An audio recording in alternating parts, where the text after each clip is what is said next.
What is up, everybody? This is Chase, and welcome back to the Wellness Center podcast, where we're just destigmatizing mental health one episode at a time. I am so grateful you tuned in to listen to this. If you are listening this far, please make sure to like and subscribe to the podcast. I want you guys to know that we're going to be releasing new content every week with new guests who are all sharing amazing stories of resilience. So stay tuned. The guest I have today is phenomenal. He is an incredible man doing incredible things, saving lives, both physically and mentally and spiritually. He is truly an amazing man. So you're going to want to listen to this entire thing. He is going to share so many skills and tools with you that are going to be beneficial for every person. And also, as you're listening to this today, I want you to be thinking of at least one or two people that you know that are going to benefit from the lessons that my guest is going to share today. So, and share it with them too, because we want people to know that you love them and care, and it's going to help them ultimately grow as well. So without further ado, I'm going to introduce my guest today. My guest is a board certified ER doctor. He claims to be a flawed human being who is in every way seeking ways to be a better human being. So without further ado, I have one of the coolest names of all time, Dr. Gold, Dr. Ben Gold. Ben, how are you doing today? I'm doing great, brother. How you doing, man? Good, bro. I am doing so good. Thank you for asking. It is, I'm not gonna lie, it's been kind of a frustrating morning. I've been on the phone with a hmm customer support Mm, all morning, and yeah, I get that. I'm ready to punch a duck or something. But other than that, I'm doing really good, man. For those people who aren't watching and listening in, Ben right now is in a recliner chair with a blanket on, looking as comfortable as he can possibly be. Well, in part, that's because I worked last night, and Ah, sometimes when I'm on night shifts and I get tired, um, I feel like I have a hard time regulating my body temperature, gotcha. and so sometimes I feel colder than I feel like I should be. Mhm. And so I wanted to be comfortable because when you're in a comfortable mindset, you can have comfortable conversations. Hey, I love it. See, guys, he's already dropping gold nuggets of knowledge. I told you it was going to be great today. So, Ben, for those people who don't know you, can you give us some just cookie cutter answers as to who you are? Sure. One of the biggest things I identify with is being a doctor, Hmm. and um, I've evolved in how I view myself in that field. Okay. I of course, there's the title healer that Hmm. is attached to that, which Right. I feel like I do a decent job of. But what I really get passionate about is teaching. I Okay. enjoy sitting down, helping my patients to understand more about what's going on, why I'm choosing to do things, why I choose different medications, why I recommend different things. And I enjoy understanding the science behind that and then sharing that science with other people in an effort to help them to better understand the body that they're in.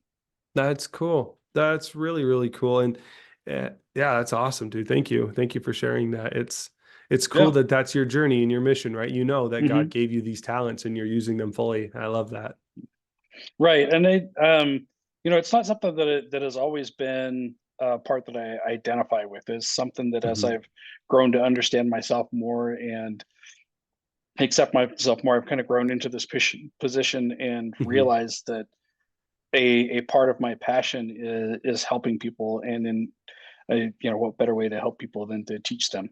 Yeah, I love that. You can give a person a fish, right, and feed them for a day, or Mhm. teach them to fish, right, and feed them for a Yep. lifetime. Exactly. I love it. I love it. Exactly. Cool. So Ben, let's get right into some of these vulnerable questions here. So Sure. Ben, I want you to Send it. take us back to a young Ben Gold. When were Mhm. some of the first early signs that you were struggling with mental health?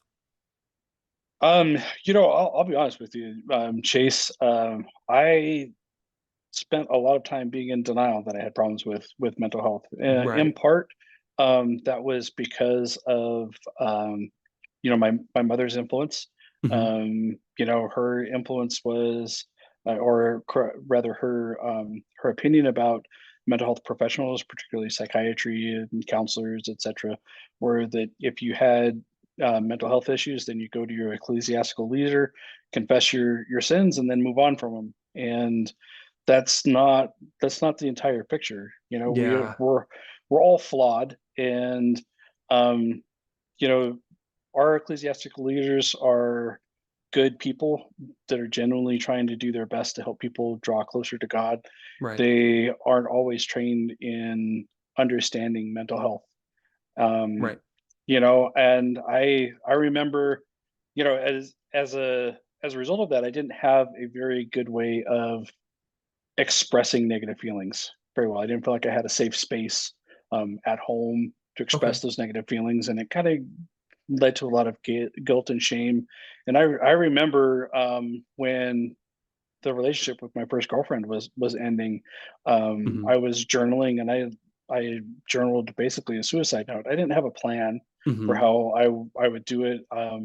I just knew that I had a lot of heavy negative feelings that I wanted to escape from, Yeah. and I got in there and talked about who got all of my possessions and things like that. And looking back on it, I can see that it was a time of hurt, and it was a time of isolation. Yeah. And um and I think really the biggest thing to understand is that the feelings and emotions that we're going through, we don't Hmm. have to go through them in isolation. Right. There's there's always people out there. There's always someone out there. No matter how lonely or isolated we get, there's always somebody that I fully believe that God will put in our path that Hmm. will listen, and us looking for that person will be helpful. I don't, do you know McCall Yes, Stevens? not Yeah. not super well, but I know him pretty well from the Rising Suns that we did in 2022. Yeah. The reason I asked that is so especially in recovery work, you do a lot of work on your father wounds. And Hmm. it's not very often I see people talking about the wounds caused by mothers. Hmm. And you and McCall, and I've questioned it quite a bit myself, right? Because I love my dad. He's great. He's wounded me. And I love my mom. She's great. She's also wounded me. And you were the first two guys that have mentioned, hey, you know what? My mom was actually a perpetuator of a lot of the shame and stuff that I felt growing up. Hmm. So, yeah, good. So again, just proof right there that you're not alone, right? There's at least Yeah. two other guys. Yeah, exactly. And then I would bet that if we took a poll, we could probably find a couple more at at least least. one guy, so we could Uh, be a quartet. yeah, exactly. So and I think you bring up a really good point here too. Hmm. Um, you know, it, a core nature to human relationships is that we're going to be wounded. Right. And it's not that people are intending to go out and hurt people. The thing is that we're all flawed, and Right. and we're gonna say things, we're gonna make choices, our actions, our intentions. I firmly believe that in every situation, people are trying to their best to make the best decision with the information that they have. Right. Yeah, I saw a study once, and I don't know if you've seen the same or have different studies, but there was a study in a mouse model where they actually went back and found out that mice were experiencing trauma from something that happened up to 7 generations ago. Mm. Yeah, that sounds like they were doing some epigenetic studies, which are just fascinating. Yeah. Um, the epigenetic study that I remember, and it's probably because it was the first epigenetic study that I had heard of. I didn't read the paper or get super nitty gritty about the scientific details, but Hmm. the general gist of it was that they had a generation of rats that when they played a sound, they sent a shockwave through the floor of the cage, Hmm. and they did that for all of that generation's life. And then the next generation of rats, they just played the sound, um, or no, they didn't do anything. They didn't play the sound. They didn't do the shockwave. Nothing. The second generation after that first generation, they played the sound, and that those third generation mice jumped. There was no Interesting. electrical impulse. There wasn't anything like that. But that's something that science is certainly just starting to figure out, called epigenetics, and Hmm. being able to understand how that impacts us and stuff. There's a I'm not sure if you know his name. There's a podcaster. His name's Tony Overbay. He does the Hmm. virtual couch Oh, okay. um, and waking up to narcissism. And then he has some really great podcasts with his daughter. Anyway, his one of the principles that he talks about is our brain is a don't get killed device. Like our brains are designed to keep us from getting killed. That's a really good way to That's put really it. what it is. Hmm. And so we take these people that have situations where they're impoverished, where they have poor resources, where Hmm. they're just quite frankly looking for their next meal. Hmm. They're going to make that choice. Their brain's going to be like, hey, if we don't do this, then we're going to die, so we have to do this. Right. And that's what they're going to do, because uh, at the base, that's what we are, is we're survivors. Right. Very resilient. It's crazy how Hmm. resilient humans are. Right. Yeah. And man, thank you so much for everything you've already shared already. This is truly Sure, awesome. dude. I love how the conversation's already evolving. I want to take it back a little bit and ask you a couple of questions Yeah, about your childhood. please. Um, how young were you when you started feeling that pressure from your mom? That's a really good question. Mhm. And if you don't know exactly, do you have a range? Honestly, I almost feel like it was always present. Like From I don't really feel like there was a time where I can look back and say, oh yeah, I felt this. Now I feel like it was always present. There's definitely an understanding of expectation, yeah. and particularly in behaviors and all that. And a lot of that was tied to our religion and the religiosity that she Hmm. expressed with that. But I definitely can't think of putting a time frame. I definitely was conscious of it, even I would even say even as young as kindergarten. Gosh, yeah. So you were very young that you started feeling Hmm. that pressure to that you couldn't just be true and authentic to yourself. And that makes a lot of sense. Right. And I know that how did that evolve over time, right? Because you don't just go from pressure to a suicide letter, right? There's Hmm. kind of Right. what do you remember what that evolution was like for you?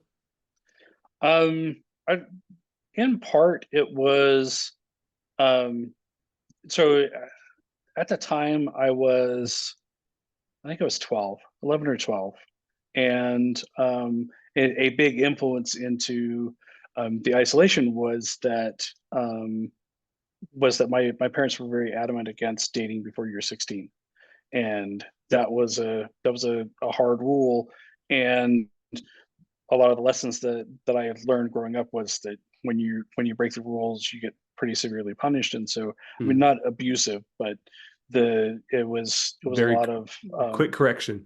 yes, exactly. Quick Yep. correction. There was a like a my dad's thing was that he would snap his fingers. If my brother and I were in church and we were just kind of Yeah. starting to act up, just be this quick finger snap, and Cut it we would out. all.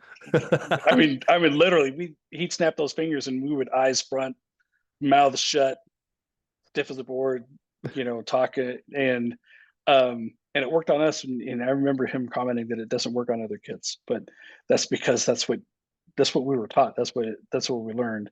We Right. knew that if we didn't respond in a specific way to that finger snap, then there were going to be other negative consequences. Right. All right. Yeah, and Yeah. so in that isolation, self-imposed isolation really Hmm. is what it was.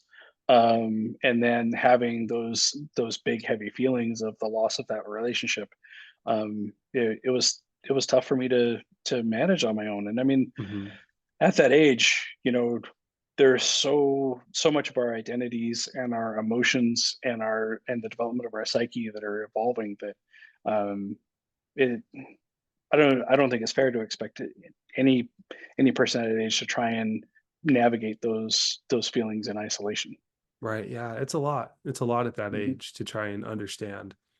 So that Yeah, makes a lot of sense. Thank you. Thank you for sharing. sure. So the next question I have for you is the hero's Yeah. journey. And for those who Hmm. don't know about the hero's journey or what it is, it's essentially someone having to go through an extremely hard trial or journey that ultimately helps them learn skills and have them come out better the other side.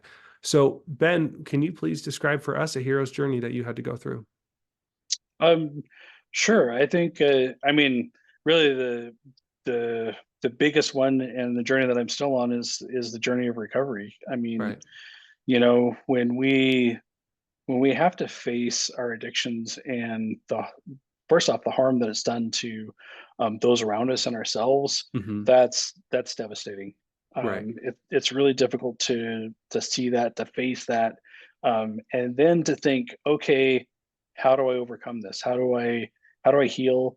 How do I repair the damage that I've done? Hmm. And I think one of the biggest things for me is finding how to live life without that coping mechanism. Right. Because a big reason why we have addictions is because we have these emotions, these feelings that we don't know how to express or how to share or how Right. to just even sit in them, Right. and experience them. And so that's why addicts turn to addiction, is because they want to, um, they don't like having those big heavy feelings. And a lot of times people think, oh, it's the negative feelings. I want to get away from hurt and pain and sadness, and addicts also can't handle the big happy feelings, joy and happiness and peace. A big narrative that I have had was that, I didn't deserve to feel that way because of the choices that I was making, or the things that I'd done, Hmm. etc. And coming to accept myself and accept the fact that, I mean, really the biggest thing is that, you know my emotions, even though they're heavy, they're not going to kill me. you know Yeah, you know exactly. you know There's Tyler Patrick, he said on the yeah. podcast earlier, and this thing's been really profound. The worst thing a thought can ever make you do is feel. That's it. Yes. Yeah, 100%. 100%. And sometimes that's the scariest thing. That's the Right. scariest thing that can be, running through your existence, in that moment. And a part of the hero's journey is being able to sit through difficult things. Right. you know you 100%. can I mean, there are tons of movies where you can look at that and see the the demonstration of the hero's journey, and they Hmm. always have to go through some difficult trial where they have to question themselves, where they Hmm. have to question their purpose, and they really have to do a deep dive into who they are Right. before they come out that other end, and then overcome whatever obstacle it is that they're facing. 100%. It's so funny. One of my favorite things to do is to pick apart the movie Shrek Okay, and yeah. and describe the hero's journey in Shrek, because people are like, you care Hmm. way too much about Shrek. And I do. I love Shrek. It's an amazing, but no, that's I love that. And that's absolutely true. So how long or how young were you when you started getting into addiction?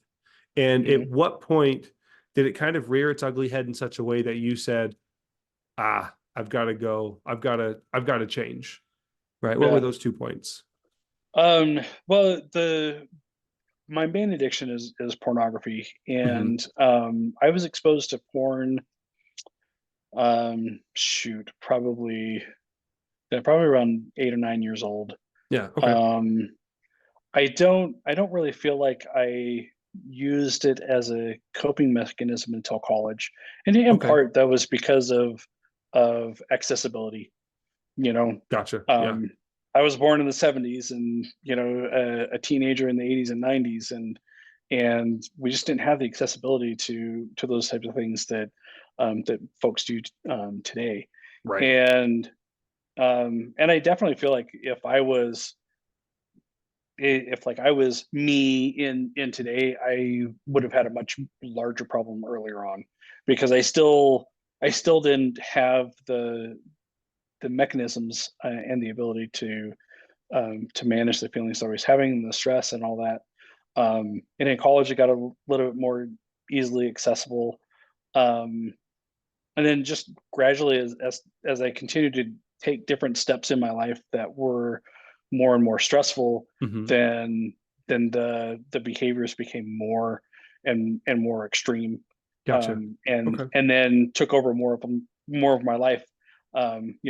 Choosing into doing things, that were Right. isolating from my wife, from my family. Hmm. Um, and there were times, um, in my life where I knew that it was a problem, and I knew that it was having a big negative impact on my wife and my kids. Hmm. And The biggest thing that I feel is a hallmark of an addiction is that you're engaging in unwanted behaviors. Right. You know that the behavior that you're going to do has negative consequences, and you still choose to do it.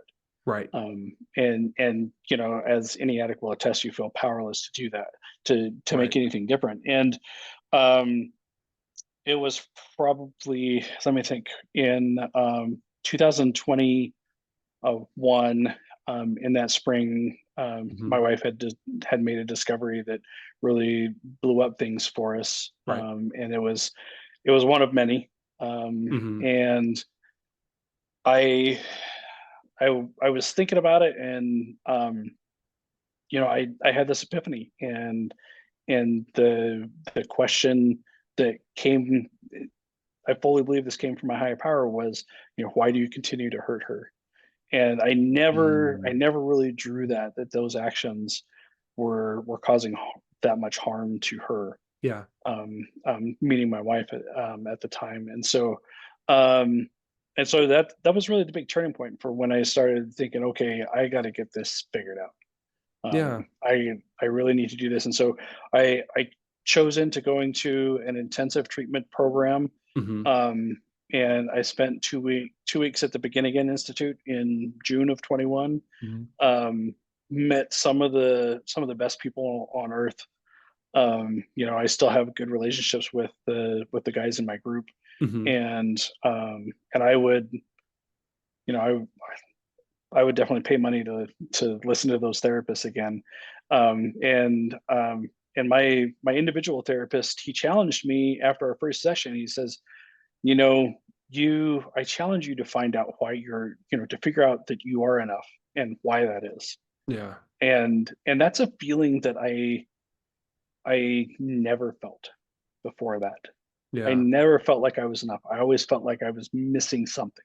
There was Yeah. something that I was lacking. I wasn't measuring up.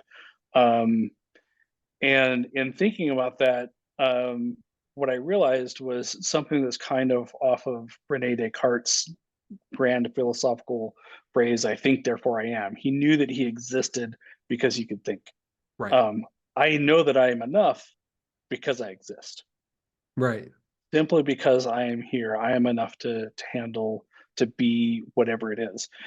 Now, that doesn't mean that you know um, it's not like a god complex. I'm enough, and so therefore I'm perfect, and I will always, Right. You're you just know, do the right thing. worthy of love.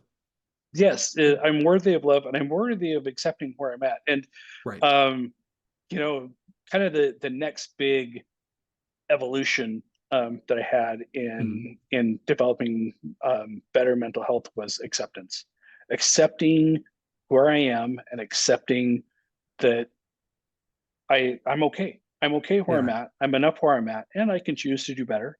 And Right. I can also choose to not do better, and I'm still okay. Yeah, exactly. Have you ever heard of the term rigorous or radical acceptance? Sure have. Yeah, I Have you love read that. Have you read the book? I have not read there's a book on it? Yeah, Radical Acceptance. Oh, okay, cool. Yeah, Okay. I wish I could remember I really wish I could remember the author. It's funny because I was in a group meeting, just, I think it was just this last Thursday, Yeah. and and By that book Tara came up. Brach. Is that a Tara Brach? Teraback. This is It, shoot. so Let it's called me Radical Acceptance, Embracing Your Life with the Heart of a Buddha. No, No, not that one. Okay, wrong no, book, not but that still one. probably a good book. I would agree. There are a lot of great things in Buddhism. Oh, I wholeheartedly agree with you. Like Thich Nhat Hanh is one of my favorite authors. I have not read much of his stuff. Oh, he's got I've like heard quotes in here, but I've not read any of his books. You Are Here and No Mud, No Lotus are my two favorites. So Oh great yeah. books. But no, so for those listening who don't know what radical acceptance or rigor, I like the term rigorous acceptance. I feel like it's a Uh-huh. little less harsh than the word radical, and I'm just a millennial, so I like things all cushioned up and soft.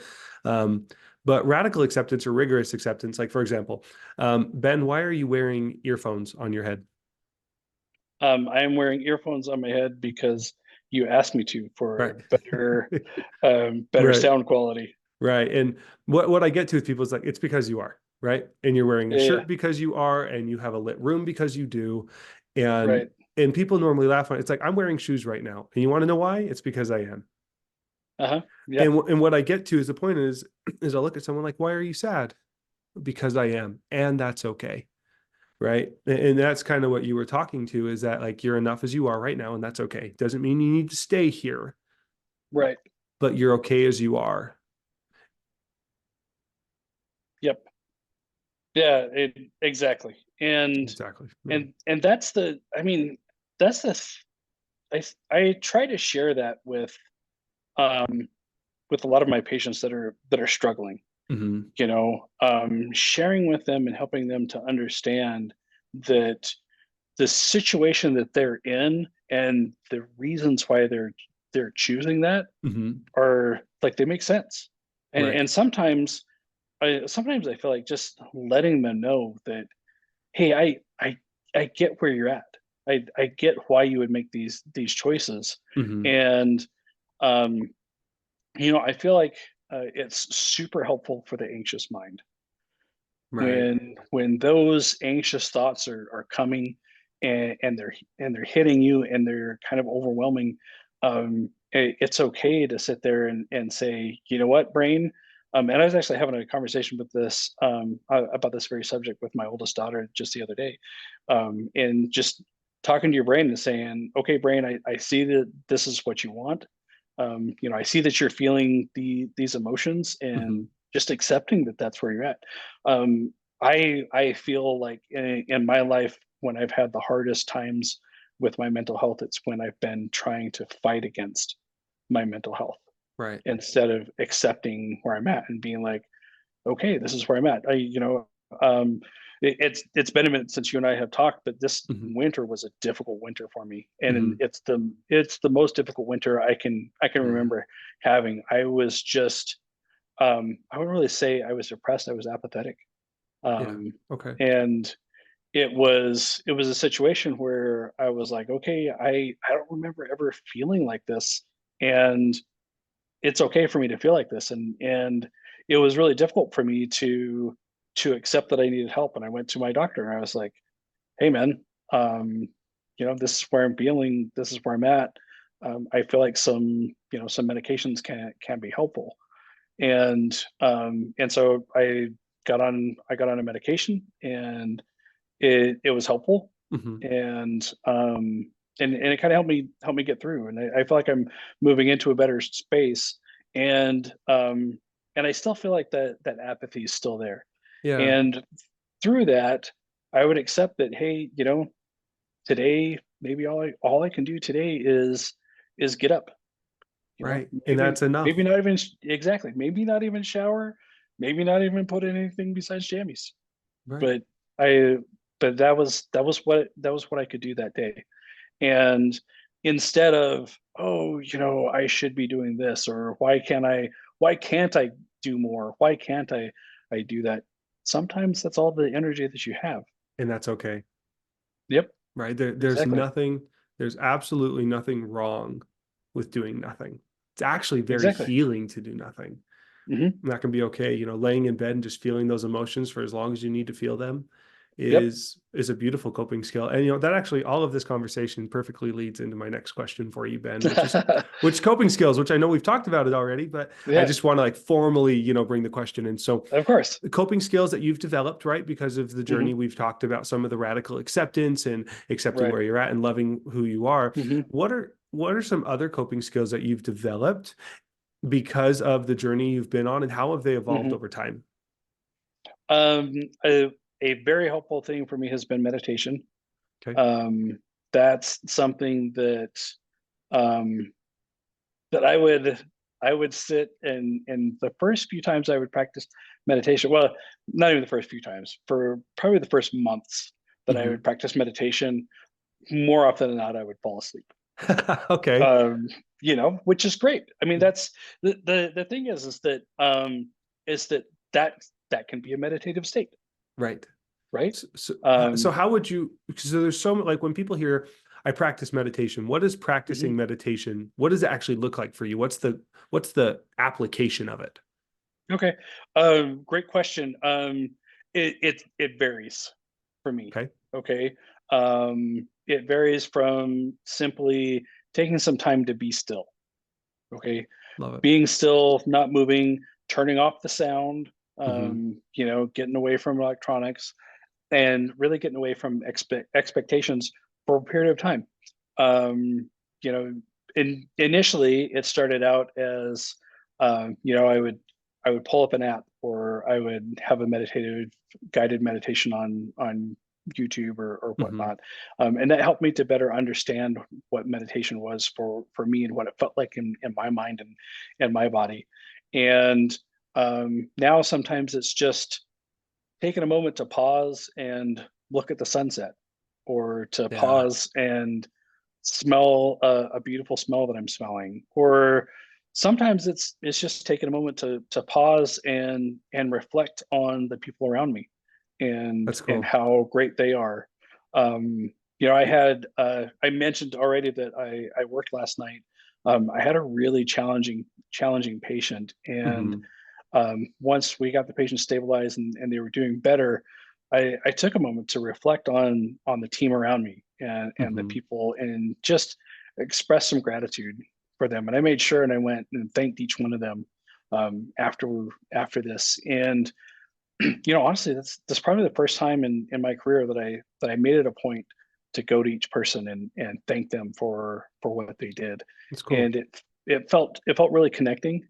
Hmm. Um, and so meditation doesn't have to be where you sit down and you completely empty your mind. And Right. a lot of times you think of meditation and you're sitting crisscross applesauce and hands folded in your lap, or yeah, exactly. Yeah. Which 100%, those are great meditative techniques. and, Right. and I think that sometimes people can kind of get caught up in that. And the thing about meditation is that it's taking some time to look inside and Right. accept. This is completely my opinion. No, no, I Okay, love it. but I love it. And but you know, that's what it is that's how I view meditation.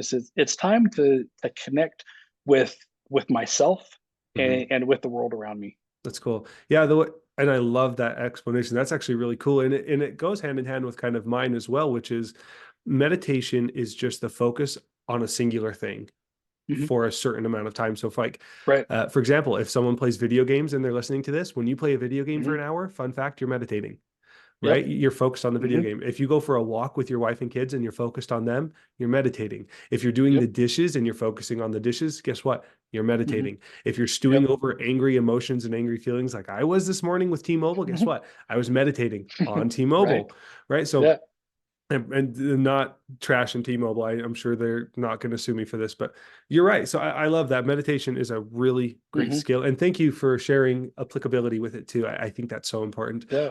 What are I some agree. other, yeah, what are some other skills that you've developed?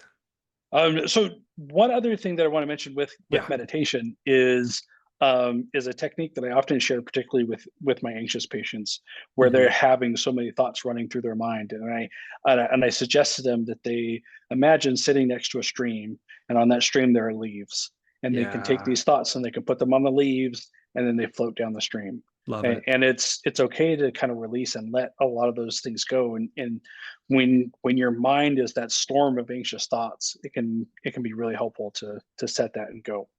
Yeah, I love that. um uh so other things that have been helpful is exercising my body. I mean, Hmm. our bodies are designed to move, and there is a connection between physical health, mental health, and emotional health. Agreed. And I'm not talking about running marathons or lifting all the weights in the gym, or going and playing a sport, but even something as simple as getting out and going for a walk, Right. taking a walk around your neighborhood, just doing something. Usually I feel better if I'm choosing to do it outside, as opposed to inside. Yeah. Sometimes weather won't allow that, and sometimes, um, really it's a situation where I recognize the value of moving my body, and I kind of say, okay, what am I feeling like today? and that's what I do. And Cool. sometimes it changes even after I start to get out and do it. Sometimes a walk turns into a jog. Sometimes a jog turns into a walk. Sometimes, I get in the car and I'm like, hey, I'm going to go to the gym, and then I go to the gym. And sometimes I go to the gym and then I go for a walk around the gym parking lot, and then I feel like I'm good. Right. That's cool. And it's just again, it really goes back to that, to that acceptance of where you're at, and having goals but not necessarily expectations.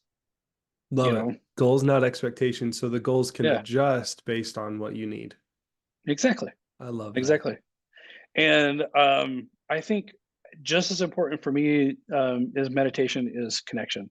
phone Connection. calls phone calls. Marco Polo is a fantastic app. It is.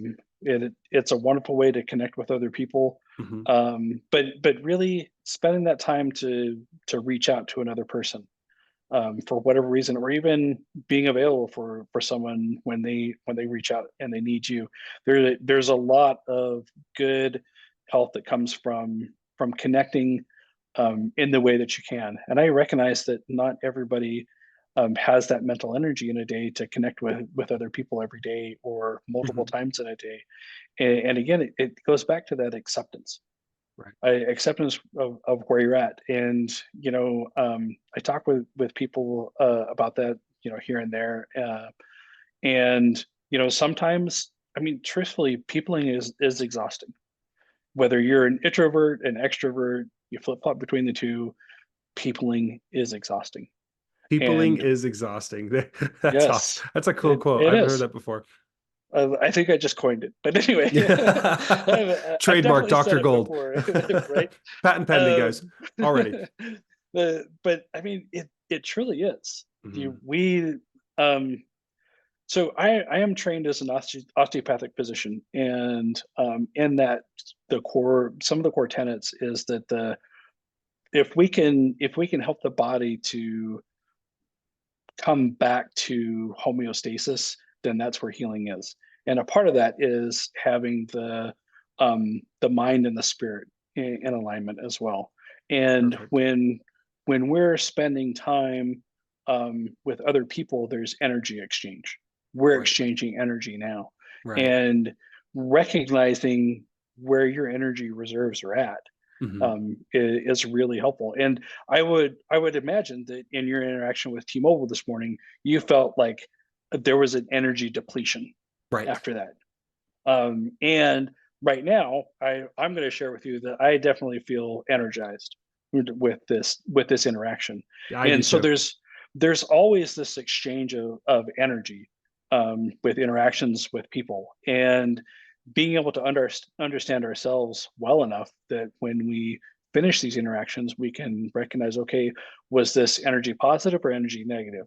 Right. And making sure that in our life we have as many energy positive activities as we can helps us to maintain better mental health, because we have those energy reserves. And there are a lot of really good studies that show that meditation can be helpful for that. Yeah. Putting deposits Uh, in the bank.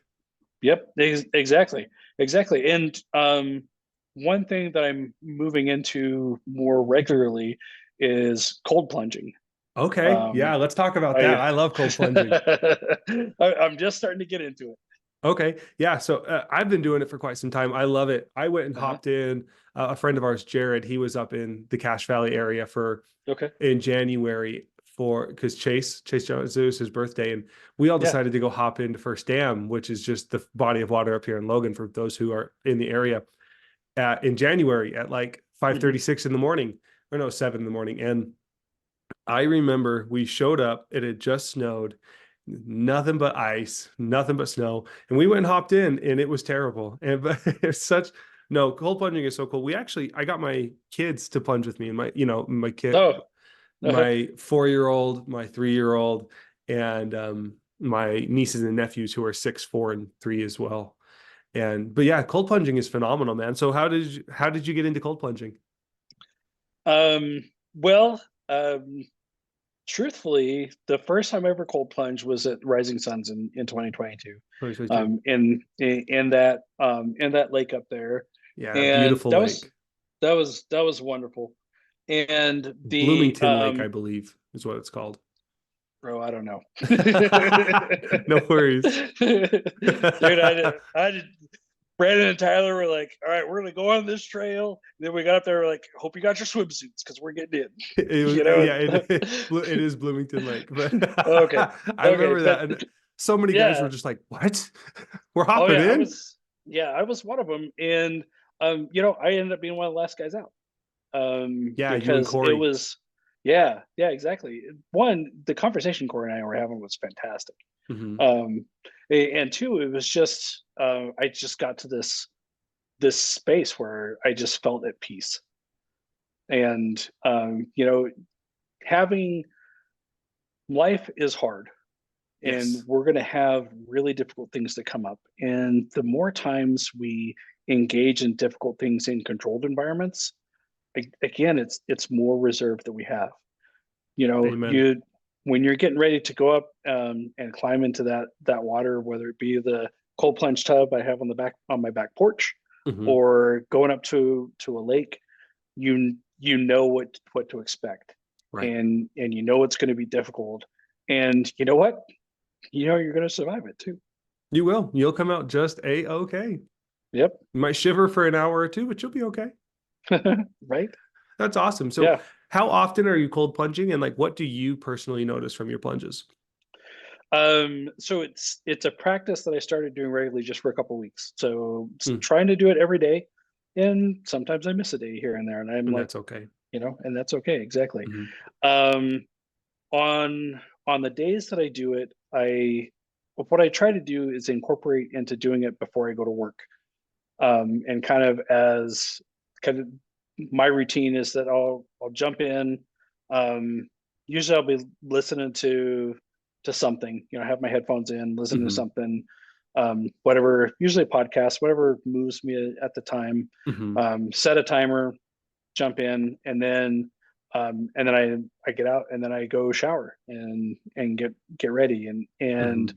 I feel I definitely feel more awake and more connected with my body then. That's cool. And I think that's the one of the biggest things is being more connected with my body, and that connection helps me to be more emotionally complete. Yeah, Um, I love because it. my understanding until pretty recently in my life is that our body and our emotions were separate. Our feelings were things that we felt here or maybe here, Hmm. um, meaning like in our brain or in our heart.